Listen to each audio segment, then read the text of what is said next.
Good morning, students. Water part 11. This is water part 11. Water part 11 में हम discuss करेंगे external treatment of water. External treatment of water में lime soda process, zeolite और base exchange process and ion exchange और demineralisation process है. तो आज की क्लास में ओनली लाइम सोडा प्रोसेस को हम डिस्कस करेंगे. लाइम सोडा प्रोसेस क्या होता है? लाइम का फॉर्मूला क्या है? Calcium hydroxide CaOH2. लाइम क्या होता है? CaOH का whole 2. This is the lime. And soda is the Na2CO3 is the soda. ठीक है, तो लाइम और सोडा के प्रोसेस में Na2CO3 एंड CaOH का हम कॉम्बिनेशन के प्रोसेस को यूज करेंगे वाटर सॉफ्टनिंग टेक्निक के लिए. ठीक है, तो प्रिंसिपल क्या है? The basic principle is to convert all the soluble hardness. The basic principle is to convert all the soluble hardness causing impurities into insoluble precipitates. जो soluble hardness थी वो सभी किस में चेंज हो जाएगी? insoluble precipitate में, which may be removed by setting and filtration. फिर उसको हम सेट करके उसको रिमूव कर सकते हैं फिल्ट्रेशन टेक्निक के थ्रू. ठीक है, तो लाइम सोडा प्रोसेस में मेनली क्या होता है? जो भी सॉल्युबल हार्डनेस थी they can be change into insoluble precipitates and removed by the setting and filtration. Lime अभी बताया, calcium hydroxide is the lime and soda, sodium carbonate is the soda, are added to raw water. ठीक है, water में हम इसको use करते हैं, add कर देते हैं.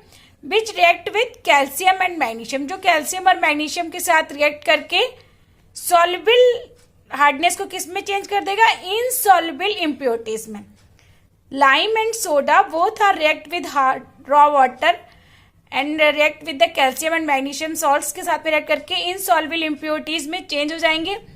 insoluble impurities insoluble precipitate के फॉर्म में कैल्शियम कार्बोनेट, मैग्नीशियम हाइड्रॉक्साइड के फॉर्म में FeOH3 and AlOH3 are filtered of. ठीक है, उसके बाद फिर हम इसको फिल्टर्ड ऑफ कर सकते हैं. तो मेनली लाइम सोडा प्रोसेस में कौन कौन से केमिकल रिक्वायर्ड होते हैं? एक तो लाइम. लाइम का फॉर्मूला क्या है? CaOH2. कैल्शियम हाइड्रोक्साइड को हम लाइम बोलते हैं, इसको स्लेट लाइम भी बोल सकते हैं. सोडा क्या है? Sodium carbonate. Na2CO3 सोडा का फॉर्मूला. एंड कोगुलेंट्स, कुछ कोगुलेंट्स डाल देते हैं जिसकी वजह से क्या होता है? प्रेसिपिटेशन और अच्छा हो जाता है, कोर्स प्रेसिपिटेशन होता है. तो कोगुलेंट्स कौन से होते हैं? NaAlO2. सोडियम एल्यूमिनेट, इसको हम क्या बोलते हैं? सोडियम एल्यूमिनेट एक कोगुलेंट है. Al2SO4 होल थ्राइस यानी एल्यूमिनियम सल्फेट कोगुलेंट की तरह वर्क करते हैं. And alum, potassium sulphate into aluminium sulphate into 24H2. ये एलम को हिंदी में हम क्या कहते हैं? फिटकरी. ठीक है, तो ये फिटकरी का फॉर्मूला था. तो ये सब कोगुलेंट्स है. कोगुलेंट्स डालने पे क्या होता है? लाइम सोडा का जो प्रेसिपिटेट बनना है वो फाइन पाउडर फॉर्म में होता है, वो सेटल होकर कोर्स में हो जाता है और वो इजिली फिल्टर्ड कर सकते हैं हम उसको. Use of coagulants, the precipitation not filtered easily, it is a very fine. ठीक है, बहुत फाइन पार्टिकल्स के फॉर्म में है precipitate. So by adding some coagulants coarse precipitation, यानी कि अच्छा प्रेसिपिटेशन फॉर्म होगा. ठीक है, तो कोगुलेंट्स के बच्चों यूजेस क्या है? कोगुलेंट्स कहाँ यूज करते हैं? कोगुलेंट्स के यूजेस है हमारे पास, जैसे एलम है, potassium sulphate into aluminium sulphate into 24H2. ये एलम का फॉर्मूला है, तो कोर्स प्रेसिपिटेशन के फॉर्म में हेल्प करते हैं. Added as coagulants they hydrolyse to precipitate of aluminium hydroxide. तो क्या करते हैं? ये हाइड्रोलाइज कर देते हैं और एल्यूमिनियम हाइड्रोक्साइड के फॉर्म में which entraps the fine precipitate of calcium carbonate and magnesium hydroxide को वो एंट्रेप कर लेता है. ठीक है, तो इस तरह कोर्स प्रेसिपिटेशन हो जाता है. Coagulants help in the formation of course precipitation. ठीक है, तो एग्जाम में क्वेश्चन पूछ सकते हैं कोगुलेंट्स क्यों यूज करते हैं, कौन कौन से कोगुलेंट्स यूज करते हैं और इसका क्या यूजेस है. जैसे सोडियम एल्यूमिनेट है, H2 के साथ में मिलकर किस में चेंज हो गया? एल्यूमिनियम हाइड्रोक्साइड, तो प्रेसिपिटेट बन गया. अभी एल्यूमिनियम का हाइड्रोक्साइड का प्रेसिपिटेट बन गया. इसी तरह एल्यूमिनियम सल्फेट कोगुलेंट्स है, कैल्शियम बाइकार्बोनेट के साथ यूज करके किस में चेंज हो गया? Aluminium hydroxide. तो ये कोर्स प्रेसिपिटेट बन सकते हैं इसके बहुत अच्छे से. Types of lime soda process. Lime soda process दो टाइप की होती है, cold lime soda process and hot lime soda process. Types of lime soda process, cold lime soda process and hot lime soda process. Cold lime soda process को भी हम intermediate and continuous दो type से divide कर सकते हैं, types में है. इसी तरह हॉट लाइम सोडा प्रोसेस भी इंटरमीडिएट एंड कंटिन्यूअस। इंटरमीडिएट और कंटिन्यूअस में क्या होता है कि इंटरमीडिएट में क्या है, जो हम वाटर को सॉफ्टनिंग टेक्निक्स यूज कर रहे हैं वो कंटिन्यू नहीं है। उसमें क्या होता है, बैचेस, अभी बताते हैं, बैचेस और टैंक्स बनाते हैं। तो कुछ टैंक्स बना दिए, साइकिल रिसाइकिल होते रहेंगे, कुछ इस टाइप में होंगे, कुछ थोड़ी देर बाद होंगे, ठीक है, अल्टरनेट करके होते हैं, तो वो इंटरमीडिएट होती है। और कंटिन्यूअस में कंटिन्यूअस सॉफ्टनिंग टेक्निक्स चलती रहती है, ठीक है। तो कोल्ड लाइम सोडा प्रोसेस क्या होता है कि जो कम टेम्परेचर में होगी वो कोल्ड लाइम सोडा प्रोसेस होगी, जो हाई टेम्परेचर में होगी वो हॉट लाइम होगी, ठीक है। मेन तो ये डिफरेंस हो गया, और अभी मैं आगे सब दोनों के इंपॉर्टेंट डिफरेंस भी बता दूंगी। Cold lime soda process, in this method calculated amount of lime and soda are mixed with water, ठीक है। लाइम को हम सोडा के साथ में मिक्स कर लेंगे at room temperature. Room temperature mix करने के बाद हम उसको टेक्निक्स के थ्रू फिल्टर कर सकते हैं। तो इंटरमीडिएट टाइप को हम क्या बोलते हैं, इंटरमीडिएट टाइप प्रोसेस को हम बैच प्रोसेस भी बोलते हैं, ठीक है। बैच प्रोसेस इसलिए बोलते हैं क्योंकि इसमें क्या होता है, बैचेस बनाते हैं। बैच का मतलब ये टैंक, ये एक टैंक है, ऐसा कि बहुत से टैंक, पेयर में टैंक्स जुड़े होते हैं प्रोसेस में, और वो उसको सॉल्व करते रहते हैं, फिर दूसरे टैंक्स यूज करते हैं, तो एक खाली होता है, दूसरा खाली होता है, इस तरह करते रहते हैं। तो ये टैंक्स में, जैसे ये एक ही टैंक है, ऐसा कि बहुत से टैंक्स पेयर में बने होते हैं। तो जैसे इस टैंक में क्या है, तो एक केमिकल लाइम सोडा कोगुलेंट्स, यहाँ से इनलेट है, यहाँ से केमिकल लाइम सोडा इन होगा, इधर से रॉ वाटर इन होगा, और ये क्या है, एक स्टिरर लगा दिया हमने, ठीक है। स्टिरर इसको घुमा देगा, ऐसे जगह घुमाएगा, बार बार इसको घुमाता रहेगा पानी को उस तरह। तो जो घुमाने से क्या होगा, प्रेसिपिटेशन, जो भी लाइम और सोडा अपना वर्क करेंगे, कोगुलेंट अपना वर्क करेंगे, तो यहाँ से सॉफ्ट वाटर निकल आएगा, और ये सारी जितना भी स्लज होगा वो सारा स्लज इस साइड से रिमूव हो जाएगा, ठीक है। तो बैच प्रोसेस की मेनली क्या फंक्शनिंग हुई, it consist of pair of tanks. ये जो टैंक्स होते हैं इसके पेयर ऑफ टैंक्स में कंसिस्ट होता है, which are used for softening of water coagulants. कौन कौन से, एल्यूमिनियम सल्फेट, सोडियम एल्यूमिनेट, ऐसे इसमें कोगुलेंट्स डाल देंगे। Use to settle down the finally precipitate, ठीक है, फाइनली प्रेसिपिटेट को उसको सेटल कर देते हैं। कोगुलेंट्स फॉर्म जिलेटिनस प्रेसिपिटेट, ठीक है। कोगुलेंट्स किसमें चेंज करते हैं, gelatinous precipitate of AlOH3 and entraps fine pipes, ठीक है, और फाइन प्रेसिपिटेट में चेंज हो जाएंगे, ठीक है, entrap fine precipitate. By this process continuous supply, देखो ये चीज बताएं, by this process continuous supply of softened water can ensured by alternate cycle, ठीक है, alternate cycle of reaction and setting, ठीक है। तो साइकिल क्या होगी, जो प्रोसेस हो रही है सॉफ्टनेट की, तो कैसी होगी, alternate cycling of these tanks की एंड रिएक्शन एंड सेटिंग। तो इसीलिए इसको नाम क्या दे दिया, इंटरमीडिएट नाम दे दिया, ठीक है। अल्टरनेट साइकिल की वजह से इसका नाम दिया इंटरमीडिएट। अभी इसमें थ्योरी है, फिर न्यूमेरिकल्स भी, इसमें 5 न्यूमेरिकल को मैंने डिस्कस किया और बहुत अच्छे से बताया कि किस तरह लाइम और सोडा को हम यूज करते हैं। बच्चों एंड तक जरूर देखना इस वीडियो को, ठीक है। तो ये भाई, क्योंकि स्टार्टिंग में मैंने इसको टाइप्स को डिस्कस कर रही हूँ, अभी जो मेन इंपॉर्टेंट पॉइंट्स जो एग्जाम में पूछे जाते हैं न्यूमेरिकल्स, वो भी लास्ट में डिस्कस करूंगी। Continuous cold lime soda process में क्या होता है, continuous softener, there is a continuous feed of water and chemicals and uninterrupted outflow of the soft water is obtained, ठीक है। तो ये यहाँ पे साइकिल चलती रहती है रेगुलर, ठीक है, अल्टरनेट टाइम पे नहीं होती, अल्टरनेट नहीं है, चलती रहती है। तो मेन क्या है, ये एक मोटर लगी हुई है यहाँ पर, ये एक स्टिरर है, ये केमिकल्स आते हैं यहाँ से, सोडा लाइम कोगुलेंट्स इधर से ऐड करेंगे, इधर रॉ वाटर को ऐड करेंगे, इनलेट है, ये एक आउटर चैम्बर, इनर चैम्बर है इस साइड का, और बाहर का आउटर चैम्बर है, स्टिरर बीच में लगी हुई, स्टिरर पैडल्स लगे हुए, वुड फाइबर फिल्टर, ये यहाँ पर वुड फाइबर फिल्टर्स लगा देते हैं, ठीक है। इस, और ये एक यहाँ पे आउटर चैम्बर है, ये स्लज आउटलेट है, ये सेडिमेंटेड स्लज है, ठीक है। तो मेनली क्या होता है, जो प्रोसेस होने में यहाँ पे स्लज आउटलेट में स्लज निकलता है, सेडिमेंटेड स्लज होते हैं, और ये इस तरह करते हुए वुड फाइबर के पास आते हैं, ठीक है। जो वाटर होते वाटर सॉफ्टन होते हैं वुड फाइबर में क्या होता है, यहाँ पे थोड़ा सा भी जो भी प्रेसिपिटेट होगा वो सारा यहाँ पे एंट्रैप्ड हो जाएगा।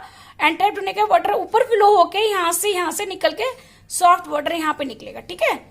तो जो भी इम्प्योरिटीज है वो सब यहाँ पे एंट्रैप हो जाएंगी, वुड फाइबर ये फिल्टर लगा हुआ यहाँ पे एंट्रैप हो जाएंगे, उसके बाद ये सॉफ्ट वाटर यहाँ से रिमूव हो जाएगा, ठीक है बच्चों। तो filtered continuous cold lime soda process, filtered salt water comes out continuously through the filtered softened water outlet at the top, ठीक है। टॉप पे हमने वाटर आउटलेट लगा दिया हुआ है, ये इससे हम निकाल सकते हैं। Now hot lime soda process, this is the more efficient then cold lime soda process, ठीक है बच्चों, ध्यान रखना, it is more efficient then cold lime soda process. The process occur at very high temperature 94 to 100 degree centigrade, जितना water का boiling point होता है उसके अप्रोक्सीमेट पे टेम्परेचर पर अकर हो जाती है। एट द हाई टेम्परेचर क्या क्या बेनिफिट है, इसके 3 बेनिफिट होते हैं हाई टेम्परेचर पर होने पर। Rate of reaction in increase, temperature increase करेगा तो रेट ऑफ रिएक्शन इंक्रीज करेगा, so precipitation rate is also increase, तो प्रेसिपिटेशन भी फास्ट होना शुरू हो जाएगा। Decrease the viscosity, rate of reaction increase करने से क्या होगा, काइनेटिक एनर्जी इंक्रीज करेगी टेम्परेचर बढ़ने पे, काइनेटिक एनर्जी इंक्रीज करने से क्या होता है, विस्कोसिटी डिक्रीज कर जाएगी। Decrease the viscosity of water thereby making setting of precipitate and filtering easier and rapid, ठीक है। विस्कोसिटी डिक्रीज होने से हम इसको आराम से प्रेसिपिटेट को नीचे सेटल हो जाएगा, उसको फिल्टर कर सकते हैं। Eliminate the need of adding coagulants as precipitate settle down quickly, जैसे ही eliminated the need of adding coagulants as precipitate settle down quickly, ठीक है। जैसे प्रेसिपिटेट नीचे की तरफ बैठेगा हम उसको एलिमिनेट कर देंगे, यानी रिमूव कर सकते हैं। इंटरमीडिएट टाइप बैच प्रोसेस, इसमें भी दो टाइप की होती है, ठीक है, और कंटिन्यूस, ठीक है। इंटरमीडिएट टाइप प्रोसेस सेम वैसे ही है, बैच प्रोसेस जैसे कोल्ड लाइम सोडा प्रोसेस में थे वैसे ही हॉट लाइम सोडा प्रोसेस में टैंक्स होते हैं, पेयर ऑफ टैंक्स यूज करते हैं उसी तरह। और ये जो फिगर है वो continuous type hot lime soda process का। इसमें देखो क्या करते हैं बच्चों, यहाँ पे इसमें इसकी कॉन्स्ट्रक्शन में तीन चीजें इंपॉर्टेंट है। Number 1 is the reaction tank, ठीक है, एक ये रिएक्शन टैंक होता है। सेकेंड है कॉनिकल सेडिमेंटेड टैंक, ठीक है, ये रिएक्शन टैंक है। ये देखो यहाँ पे जो रिएक्शन हो रही है वो रिएक्शन टैंक है, ये कॉनिकल सेडिमेंटेड टैंक है। थर्ड नंबर पे ये सैंड फिल्टर लगा हुआ है, ये क्या है, सैंड फिल्टर लगा हुआ है, ठीक है। तो सबसे पहले क्या होता है, यहाँ से जैसे रॉ वाटर फीड इनलेट आया, सुपर हीटेड स्टीम इनलेट है, यहाँ पे हीट टेम्परेचर हाई करने पे हीट को इनलेट कहते हैं। यहाँ से सारे केमिकल्स आएंगे लाइम सोडा इनलेट से, ठीक है। उसके बाद ये जो रिएक्शन चैम्बर है, यहाँ पे रिएक्शन चैम्बर है, यहाँ पर रिएक्शन होगी। रिएक्शन होने के बाद क्या है, जो भी fine powder, fine soft water water, जो फाइन पाउडर होता है वो सारा सॉफ्ट वाटर होकर यहाँ से इस साइड में आ जाएगा, ठीक है। तो ये फिल्टर लगा हुआ है, यहाँ पे फाइन सैंड लेयर है, एक ग्रेवल्स लेयर है, कोर्स सैंड लेयर है, तो यहाँ पे फिल्टर होके सबसे लास्ट में यहाँ पर क्या होता है कि फिल्टर्ड सॉफ्टेंड वाटर यहाँ पे आके आउटलेट पे यहाँ पे निकल जाएगा, ठीक है। तो ये क्या होगा बच्चों, देखो सबसे ज्यादा इंपॉर्टेंट है यहाँ प्रेसिपिटेट सारा यहाँ पे बनेगा, ठीक है। तो हमें ये तीनों चीजें ध्यान रखनी। रिएक्शन टैंक में रिएक्शंस होगी, कॉनिकल सेडिमेंटेड टैंक में सेडिमेंटेड होना स्टार्ट होगा, स्लज यहाँ से निकल जाएगा, स्लज कैल्शियम कार्बोनेट और मैग्नीशियम हाइड्रोक्साइड के फॉर्म होगा। सैंड फिल्टर में यहाँ पे सैंड फिल्टर लगा हुआ है, सादा वाटर को फिल्टर करेगा, again filter and soft water outlet से यहाँ से हम वाटर को आउट कर लेते। तो ये continuous type hot lime soda process का फिगर है।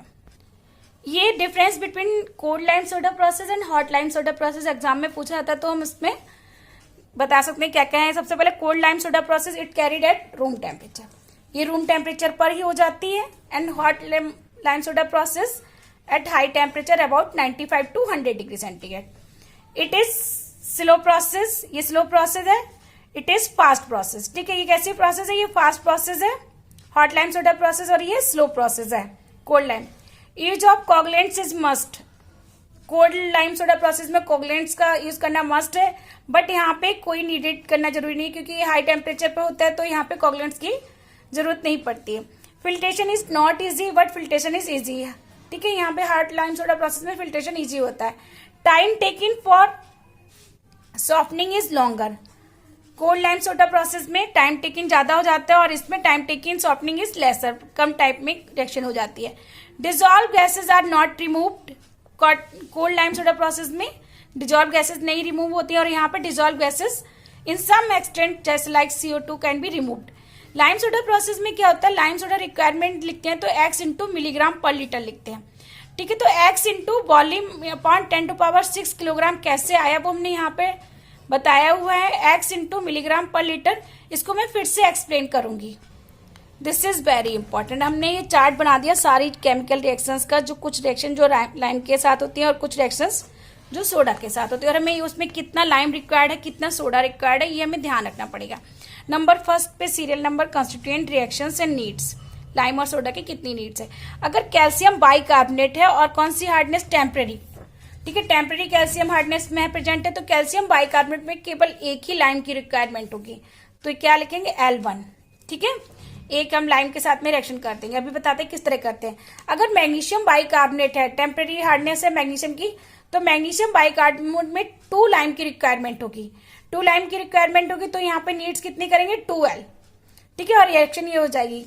अगर मैग्नीशियम +2 है, परमानेंट मैग्नीशियम है फ्रॉम मैग्नीशियम क्लोराइड या मैग्नीशियम सल्फेट के फॉर्म में, तो मैग्नीशियम +2 होगी, तो एक लाइम की कितनी रिक्वायरमेंट होगी 1 लाइम की, ठीक है। मैग्नीशियम +2 में कितना लाइम यहाँ पे रिक्वायर्ड हुआ है 1 lime.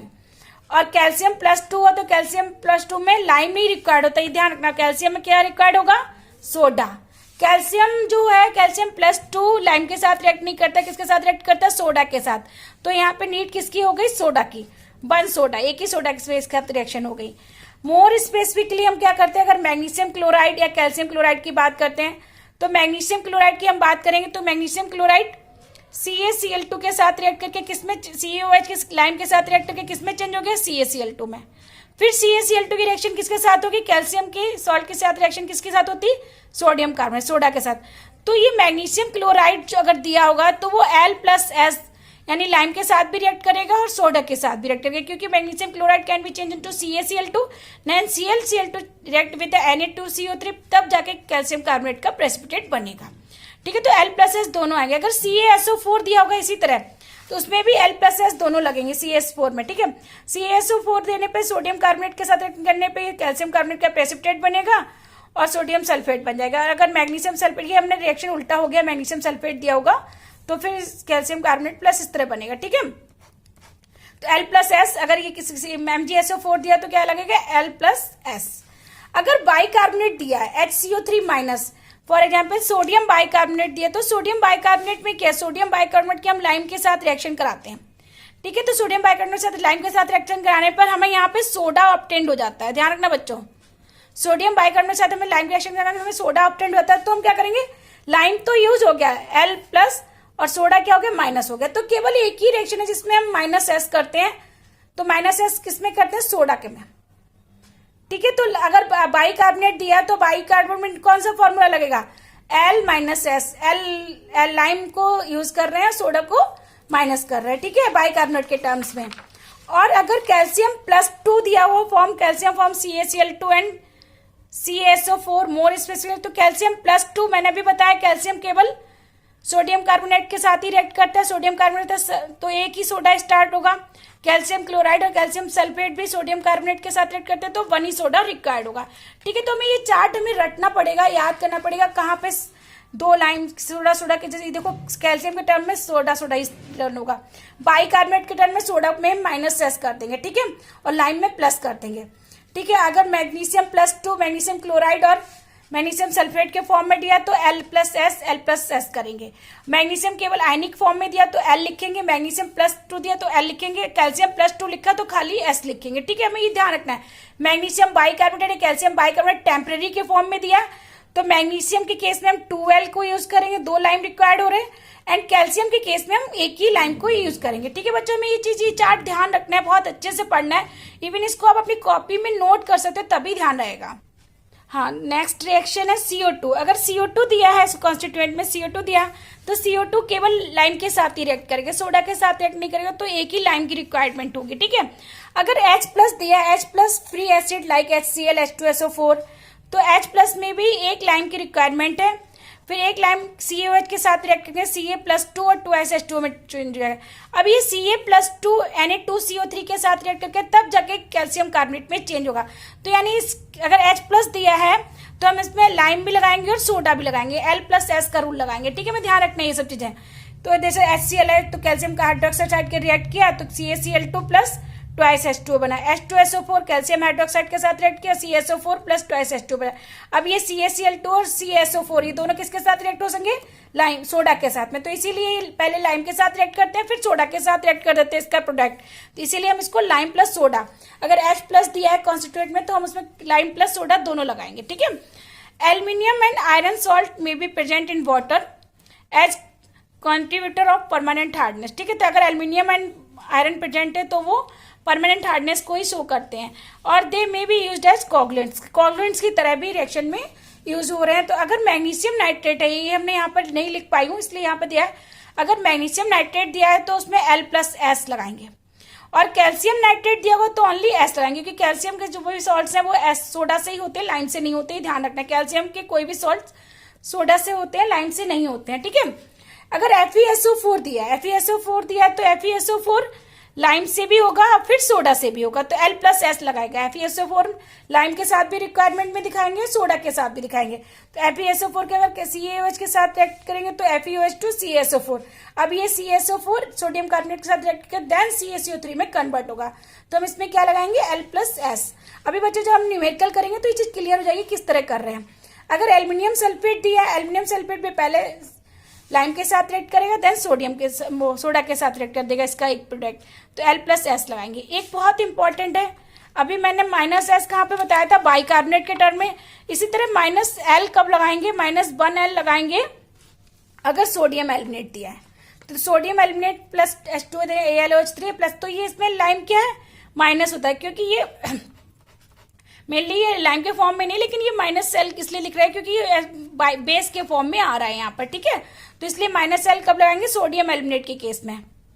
Now lime requirement for softening in milligram per litre, हमने डायरेक्ट रिएक्शन लिख दिया।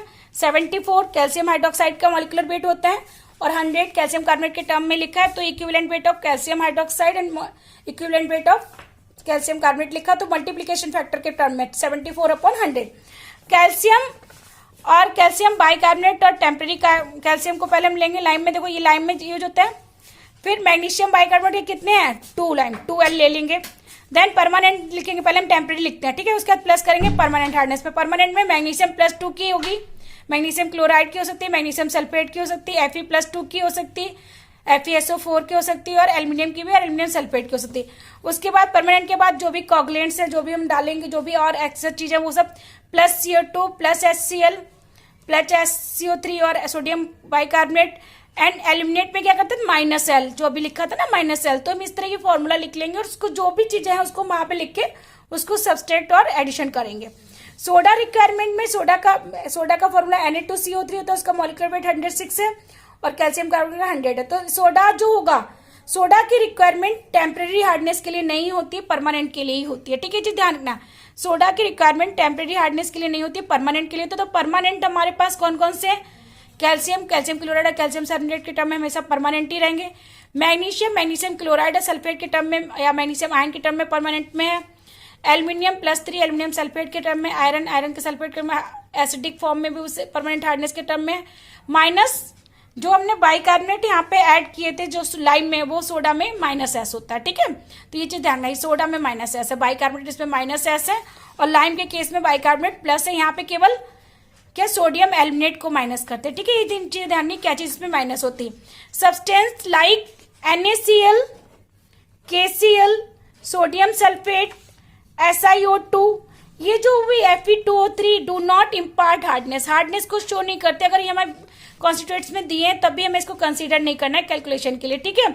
All the substances causing hardness should be converted into their respective calcium carbonate equivalent for multiplication requirement. ना lime और soda requirement अगर निकालते हैं तो lime soda requirement x जो भी अमाउंट आएगा वो lime soda requirement into milligram per litre लिखेंगे। तो x into milligram per litre को हम किस तरह किलोग्राम में चेंज करते हैं, तो milligram per litre into volume जो भी दिया होगा, volume of water in litre में दिया होगा, ठीक है। तो volume of water in litre लिख लेंगे, तो x इंटू v, ये लीटर इसे आपस में कैंसिल हो गए, तो x इंटू v मिलीग्राम आ गया। x इंटू v मिलीग्राम को अगर हम किलोग्राम में चेंज करें तो 1 milligram is equal to 10⁶, 1 kilogram is equal to 10⁶ milligram, ठीक है। तो मिलीग्राम से मिलीग्राम चेंज होगा, तो एक्स बी अपॉन 10⁶ किलोग्राम के टर्म में आ जाएगा।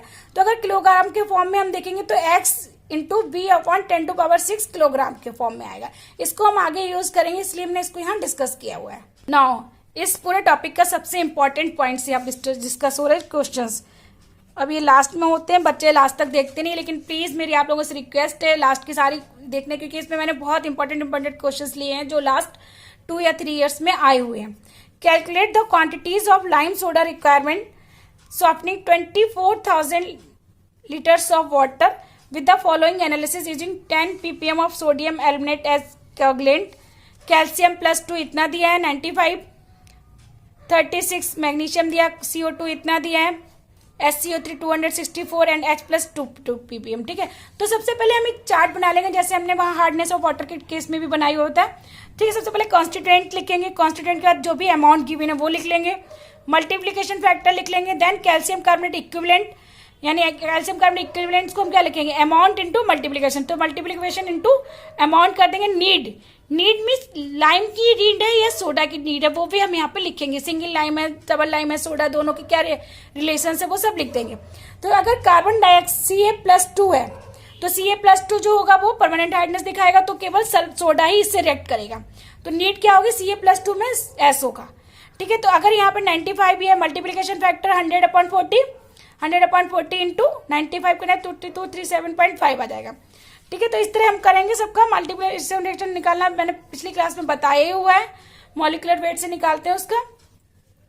तो 36 इसका ये करने पे तो आप मैग्नीशियम+2 है, अगर मैग्नीशियम+2 है तो लाइम भी यूज होगा और सोडा भी यूज हो, तो L+S लगेगा। सोडियम एल्यूमिनेट है, अगर सोडियम एल्यूमिनेट है तो -L, अभी रिएक्शन में दिखाया था। CO2 है, CO2 अगर यूज हो रहा तो L+ में। HCO3 माइनस है तो L तो प्लस हो जाता है, लाइम में तो रिक्वायर्ड था, और सोडा में -S हो जाएगा। H+ दिया हुआ है तो H+ यानी लाइम भी देगा और सोडा भी देगा।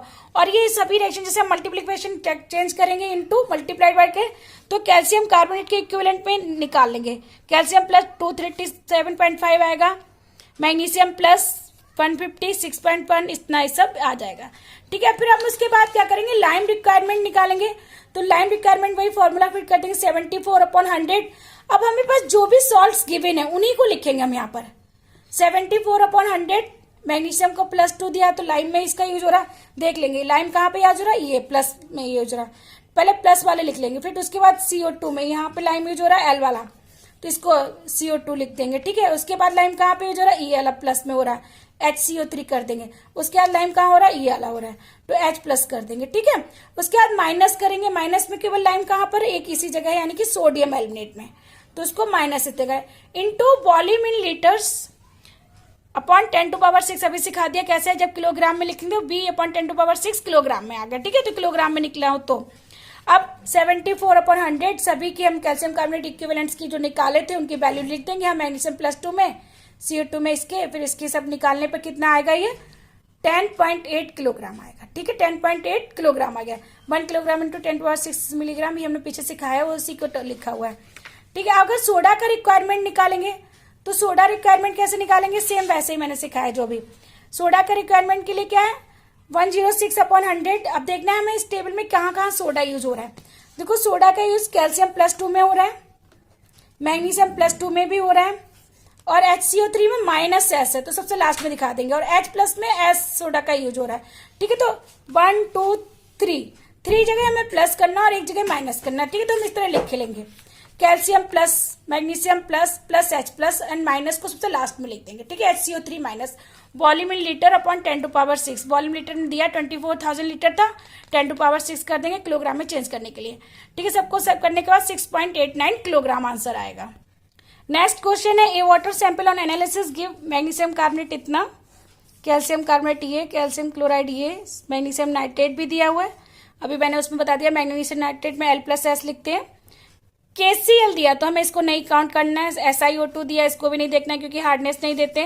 कैलकुलेट द लाइम 86% प्योर, अगर 86% प्योर दिया हो तो हम उसमें किस तरह फॉर्मूला लगाएंगे, या सोडा 83% प्योर दिया। ठीक है, तो हमें needed for the treatment of 1 million litre of water, 1 million litre of water के लिए निकालना है। तो सबसे पहले हम वही चार्ट बना लेंगे, magnesium carbonate, calcium carbonate, CaCl2, magnesium nitrate, जितना गिवन है सबका 84, 40, 55.5, 37 मिलीग्राम पर लीटर में दिया हुआ। फिर उसका मल्टीप्लिकेशन फैक्टर निकालेंगे 100/84, मॉलिक्यूलर वेट के टर्म में निकाल लेंगे, क्योंकि कैल्शियम कार्बोनेट के इक्विवेलेंट में निकालने तो हमें पहले मॉलिक्यूलर वेट लिख लेंगे, फिर मॉलिक्यूलर वेट के बाद हमें इक्विवेलेंट वेट के हिसाब से लिख लें, क्योंकि सब वैसे तो यहाँ पे सभी का इक्विवेलेंट 2 ही है। ठीक है, तो इसलिए हम उसको मॉलिक्यूलर वेट के फॉर्म में ही लिख लेंगे 100/84, 100/100, 1 तो फिर इसका मल्टीप्लिकेशन फैक्टर को हम फिर यहाँ पे अमाउंट के साथ मल्टीप्लाई करके कैल्शियम कार्बोनेट इक्विवेलेंट निकाल लेंगे सभी के। अब देखो मैग्नीशियम कार्बोनेट में जैसे मैग्नीशियम बाई कार्बोनेट या मैग्नीशियम कार्बोनेट या कैल्शियम कार्बोनेट या मैग्नीशियम कार्बोनेट को हम क्या कंसीडर कर रहे हैं, यहाँ पे बाई कार्बोनेट के फॉर्म में ही कंसीडर करेंगे। ठीक है, तो हम बाई कार्बोनेट के फॉर्म में कंसीडर करेंगे, तो मैग्नीशियम कार्बोनेट हो या मैग्नीशियम बाई कार्बोनेट, ये ध्यान रखना बच्चों, मैग्नीशियम कार्बोनेट हो या मैग्नीशियम बाई कार्बोनेट हम क्या लेंगे, 2 लाइन की रिक्वायरमेंट होगी, उसमें 2 लाइन की नीड होगी, 2L। और कैल्शियम कार्बोनेट के टर्म में एक ही लाइम की नीड होगी। अगर कार्बोनेट के टर्म में तो ये टेम्परेरी हार्डनेस है ना, तो इसलिए लाइम का रिक्वायरमेंट है, अदरवाइज कैल्शियम जो होता है वो परमानेंट हार्डनेस ही देगा। कार्बोनेट के टर्म में या बाइकार्बोनेट टर्म में टेम्परेरी देगा। कैल्शियम क्लोराइड तो परमानेंट हार्डनेस देगा, तो लाइम की रिक्वायरमेंट नहीं होगी, किसकी होगी, सोडा की कैल्शियम के टर्म में। मैग्नीशियम नाइट्रेट जो होगा वो दोनों ही कोई देगा L+S। ठीक है, अब हमें ये ध्यान रखना। तो सबसे पहले हमें लाइम निकालना, तो लाइम इसमें भी यूज हो रहा है, इसमें भी हो रहा है, इसमें भी हो रहा है, तीनों में लाइम यूज हो रहा है, तो 2L + L + L हो जाएगा। सोडा केवल इन दोनों में हो रहा है, तो इन दोनों को लिखेंगे। ठीक है, तो नाउ लाइम रिक्वायरमेंट 74/100 × 2। ध्यान रखना, magnesium carbonate and magnesium bicarbonate में कितनी लाइम की रिक्वायरमेंट होती है, 2L लिखा हुआ है।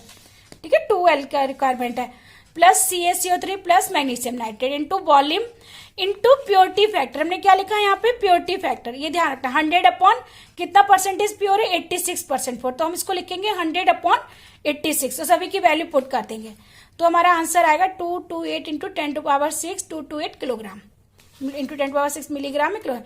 इसी तरह सोडा रिक्वायरमेंट में मैंने बताया, सोडा में केवल 2 ही सोडा चीजें रिक्वायर्ड होती है, कैल्शियम क्लोराइड में सोडा रिक्वायर्ड है और मैग्नीशियम नाइट्रेट में, तो हम इन दोनों को ही प्लस कर देंगे। तो 106/100 × CaCl2 प्लस मैग्नीशियम नाइट्रेट। ठीक है, तो सबकी वैल्यू पुट करने के बाद, और यहाँ पे प्योरिटी फैक्टर में कितना आएगा, 100/83 गिवन है, तो हमारा 95.78 किलोग्राम आंसर आ जाएगा। अब देखो वहां पे हमने क्या दिखाया था, प्योरिटी फैक्टर का एक टाइप, हर एक टाइप के क्वेश्चन लिख लिए। वहां पे प्योरिटी फैक्टर दिया था इसलिए ले लिया, इस क्वेश्चन में भी हमारे पास प्योरिटी फैक्टर दिया हुआ। ठीक है, तो हमारे पास कैल्शियम बाइकार्बोनेट दिया है, मैग्नीशियम बाइकार्बोनेट दिया है, कैल्शियम सल्फेट दिया है, मैग्नीशियम क्लोराइड दिया, कोगुलेंट में FeSO4 × 7H2 दिया। ठीक है, तो FeSO4 कोगुलेंट में FeSO4 × 7H2 को हम L+S लगाते हैं। ठीक है, तो इसको भी यहाँ पे देखो दिखाएंगे भी हम। Calcium bicarbonate temporary hardness, magnesium bicarbonate temporary hardness, तो टेम्परेरी हार्डनेस में इसका कैल्शियम का L और magnesium bicarbonate 2L। Calcium sulphate permanent hardness, only sulphur से सोडा से ही होगा। मैग्नीशियम क्लोराइड दोनों से हो जाएगा, L+S। FeSO4 × 7H2 दोनों से हो जाएगा, लाइम से भी प्लस सोडा से भी। तो सबसे पहले हम इसको इस तरह amount multiplication calcium carbonate equivalent के टर्म में लिखेंगे। उसके बाद हमें सबसे पहले यह लाइम रिक्वायरमेंट में ध्यान रखना है। लाइम देखो, एक ये L + 2L + L + L यानी 1 2 3 4 चारों को लिखना है। तो 74/100 × calcium bicarbonate 2 × magnesium bicarbonate 2L है, magnesium chloride plus FeSO4, magnesium milligram per litre into volume जो भी दिया होगा। ठीक है, इंटू प्योरिटी फैक्टर 100/94 करके लिख लेंगे। ठीक है, तो हमारा आंसर कितना आएगा, 314.9 किलोग्राम। इस तरह सोडा रिक्वायरमेंट, सोडा देखो कहाँ कहाँ रिक्वायर्ड हो रहा है, एक तो मैं कैल्शियम सल्फेट में यहाँ पे सोडा रिक्वायर्ड हो रहा है, एक मैग्नीशियम क्लोराइड में सोडा रिक्वायर्ड हो रहा है और एक FeSO4 में। तो 3 जगह सोडा रिक्वायर्ड हो रहा है, तो सोडा रिक्वायरमेंट में हम तीनों को लिख लेंगे। तो soda requirement is equal to 106/100 calcium sulphate, magnesium chloride और iron sulphate. Magnesium milligram per litre into volume litre में, प्योरिटी फैक्टर 100/96 करने पे इतना हमारा 277.3 किलोग्राम में आंसर। बच्चों इसकी प्लीज 2-3 बार प्रैक्टिस करोगे तो आराम से क्लियरली हो जाएंगे। नाउ एक और क्वेश्चन हमने लिया हुआ है, इसमें क्या है, सभी आयंस दिखाए हुए, CO2 इतना परसेंटेज है, बाइकार्बोनेट इतना है, कैल्शियम इतना है, मैग्नीशियम इतना है। Calculate the amount of lime and soda that would be required for the water 139 ppm। Same वैसे ही लिखना है, CO2 में लिख लेना है, CO2 में L लगेगा, बाइकार्बोनेट में L-S का लगेगा। ठीक है, हमें ध्यान रखना है CO2 में क्या लगेगा, L, एक ही लाइम की रिक्वायरमेंट है। बाइकार्बोनेट में L-S, लाइम प्लस में होता है और S सोडा -S में। कैल्शियम +2, कैल्शियम +2 में ध्यान रखना केवल सोडा लगता है। मैग्नीशियम +2 में दोनों लगेंगे, या मैग्नीशियम के सॉल्ट में भी दोनों लगेंगे। FeSO4 में भी L और S की दोनों की रिक्वायरमेंट होगी। तो हमें सबसे पहले लाइम रिक्वायरमेंट देखेंगे। लाइम एक यहाँ पर रिक्वायरमेंट, एक यहाँ पर, एक यहाँ पर, एक यहाँ पर, 1 2 3 4 जगह लाइम की रिक्वायरमेंट है। तो हम इस तरह लिख लेंगे, लाइम रिक्वायरमेंट 74/100 सॉरी CO2 1 2 3 4 तीनों आगे, चारों आगे ना, CO2 + HCO3 + Mg+2 + FeSO milligram per litre. यहाँ पे कुछ भी प्योरिटी फैक्टर अगर कुछ भी नहीं दिया, ना ही कितने लीटर दिया हो, तो हम इसको डायरेक्ट निकाल लिया। इस तरह सोडा रिक्वायरमेंट लिखेंगे, तो सोडा में देखो कहाँ कहाँ दिया सोडा, एक इस जगह दिया, इस माइनस बाइकार्बोनेट में क्या है, माइनस फॉर्म में, तो सबसे लास्ट में इसको माइनस कर देंगे। कैल्शियम में प्लस करना है, मैग्नीशियम +2 में प्लस करना है, FeSO4 में प्लस करना है, ये 3 जगह प्लस करना है।